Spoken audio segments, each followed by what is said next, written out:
Las profundidades de Marcel. Podía sentir el agua llenando mis pulmones, la desesperación en mis movimientos inútiles para respirar y salir del río, la rama asegurando mi pierna en su lugar, el frío abrazo del agua en mis ojos abiertos.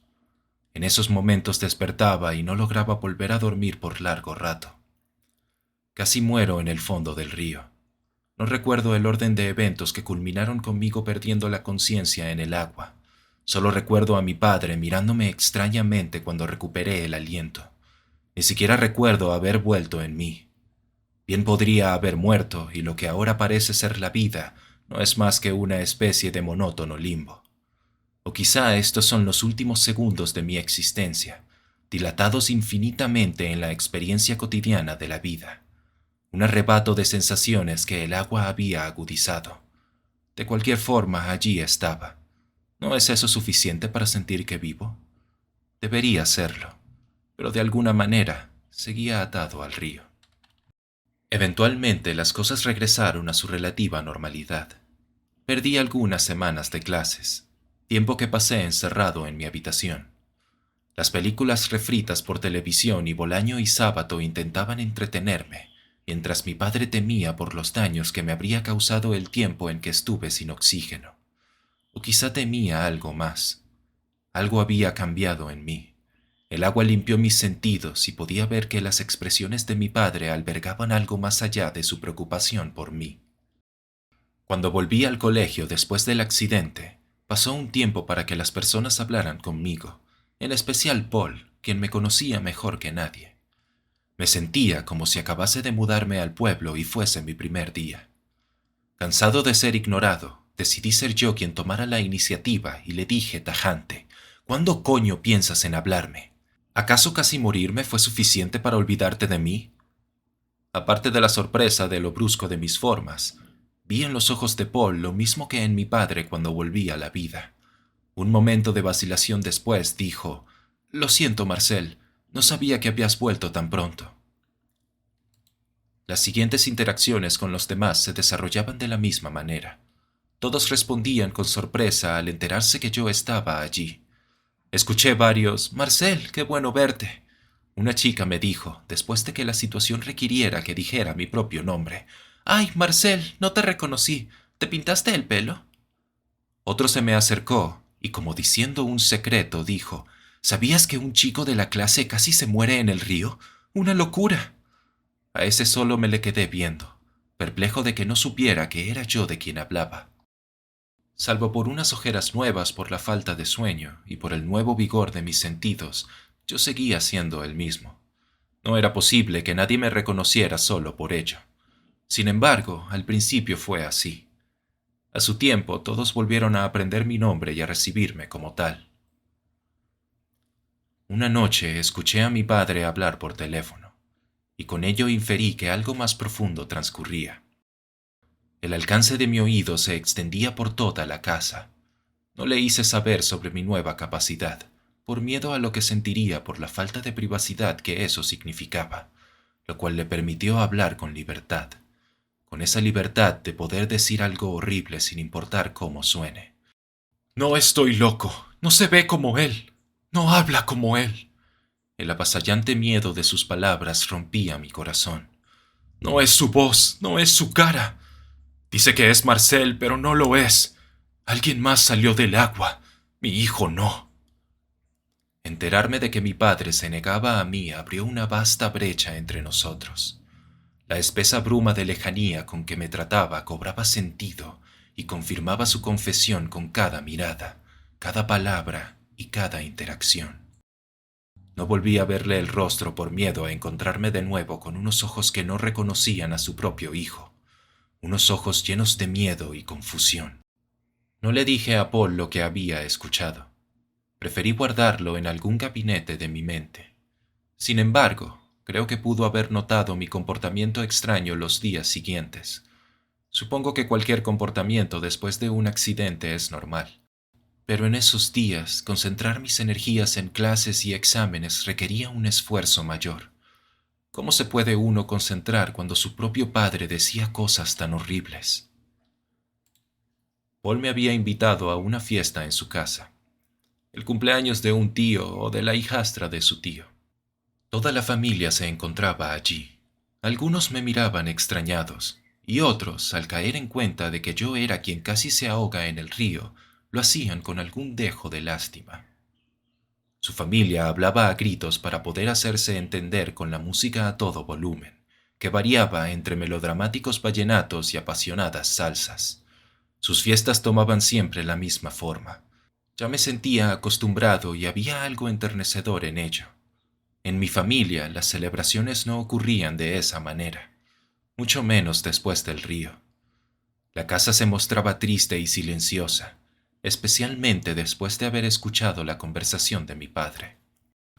Fue idea de Paul tomar una lata de cerveza en un momento en que su familia no se diese cuenta e ir afuera para alejarnos de la fiesta. El ruido de la música y de la gente hablando se enmudecía un poco en el patio. El agrio sabor de la cerveza crispó mi lengua. A Paul le agradaba un poco más que a mí. Sin embargo, hay algo de atractivo en beber a escondidas. Es una especie de antesala a lo que se vuelve costumbre en la vida adulta. Beber y, una vez ebrio, hacer confesiones. Un sorbo no bastaba para perder la sobriedad, pero quizás sí para tomar coraje. «¿Sabes?», dije inspeccionando el rostro de Paul, buscando alguna excusa para abortar la oración, pero solo encontré la misma mirada que tenía cuando lo insulté por haberme ignorado aquella vez. Siento que sigo ahogándome en el río.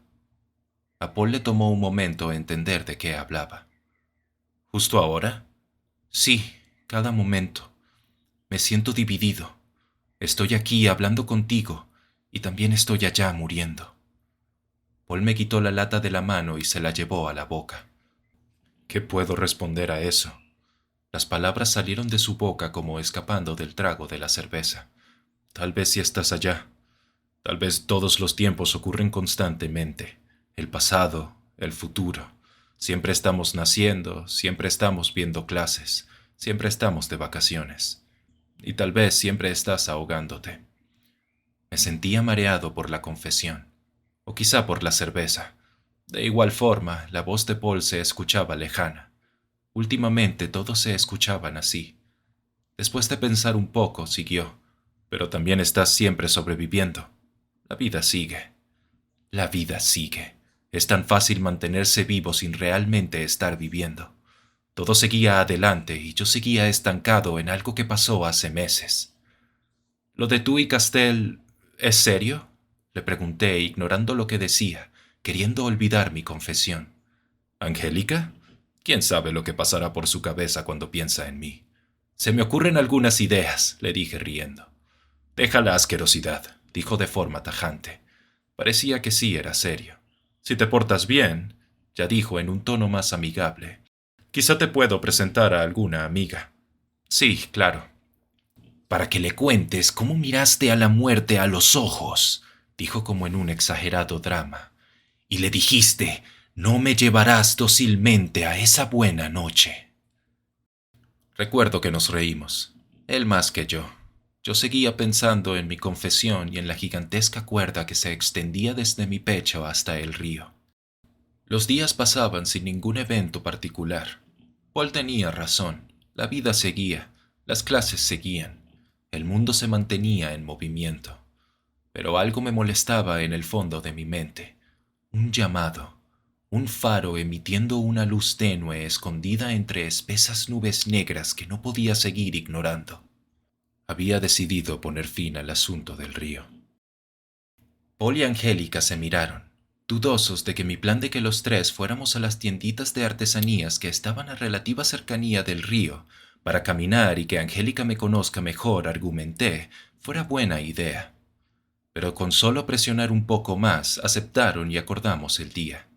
Debía ir acompañado porque mi padre, por mucha separación que haya puesto entre nosotros, todavía se preocupaba por mi bienestar y no permitiría que estuviera por mi cuenta tan cerca del lugar donde casi me ahogo.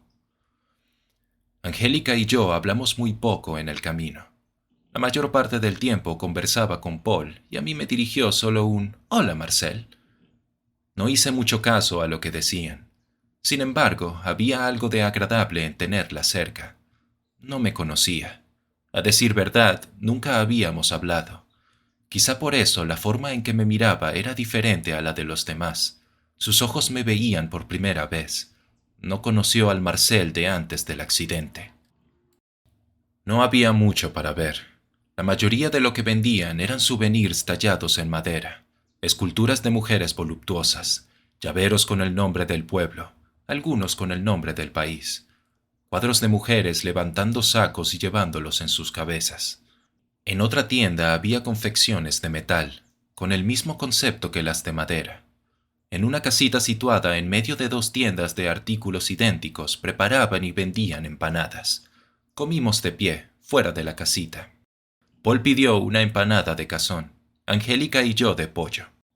Nuestros grasientos labios hicieron muecas y arrojaron risas atravesando la comida tras escuchar los chistes de Paul. Parecían llevarse muy bien. Me alegraba por mi amigo que mi intuición quedaba confirmada. Sí era algo serio. En el fondo de mi mente no olvidaba mi plan. Estaba tan cerca del río que podía sentir las ramas de sus profundidades acercarse a mí, envolverme y arrastrarme lentamente. Mientras Angélica y Paul estaban distraídos tomándose fotos de su caminata como pareja, decidí que era el momento preciso para escapar. Debía recorrer un par de cuadras para alejarme del pueblo y luego seguir el camino de tierra y árboles que llevaba al río. Tras dar un paso fuera de la tienda, empecé a correr. Las casas, los letreros de las calles, los árboles, el asfalto, la tierra y el inclemente sol se mezclaban como gruesas pinceladas en el lienzo del pueblo. Llegué al lugar donde casi perdí la vida. Se encontraba igual que en aquel día. El agua oscura y en movimiento, sin poder divisar algún pez o algas en el fondo. La rocosa orilla que molestaron mis pies incontables veces. Las aves cantando desde lo alto de los árboles, quizá haciendo saber a Paul y a Angélica de mi plan, para que fueran a impedirlo. Podía escucharlos llamar mi nombre. Se acercaban. Ya para entonces debían haber comprendido dónde me podían encontrar. Ya no importaba. No importaba mi padre y su funesta mirada, ni sus llantos nocturnos, ni mis compañeros y Paul que no me reconocían, ni mis vigorizados sentidos. Solo importaba el río y la tremenda fuerza que me atraía a él. Los exagerados gritos de Paul y Angélica preguntando dónde estaba se escuchaban cada vez más lejos mientras iba entrando en el agua. Estaba decidido a encontrarme por fin con el destino por el que fui traído de regreso a la vida. La fría agua me cubría cada vez más, mis muslos, mi estómago, mi pecho, mi cuello, hasta llegar a sumergirme por completo. Algo más profundo me llamaba hacia una especie de trance. Debía descender. La cuerda que me ataba al río se tensaba y me llevaba al fondo, más abajo. Por esto fue que mi padre me arrancó de las ramas. Perdí el sentido del tiempo descendiendo cada vez más hacia el fondo de este río infinito. Habrían pasado días o meses desde que comencé el retorno, desde que mis pies llegaron a la orilla. Habrían pasado años desde que el agua tocó mi pecho. Fue por esto que volví a respirar. Me encontraba finalmente en el centro de todo y no podía creer lo que mis ojos me mostraban. Allí estaba yo, ahogándome.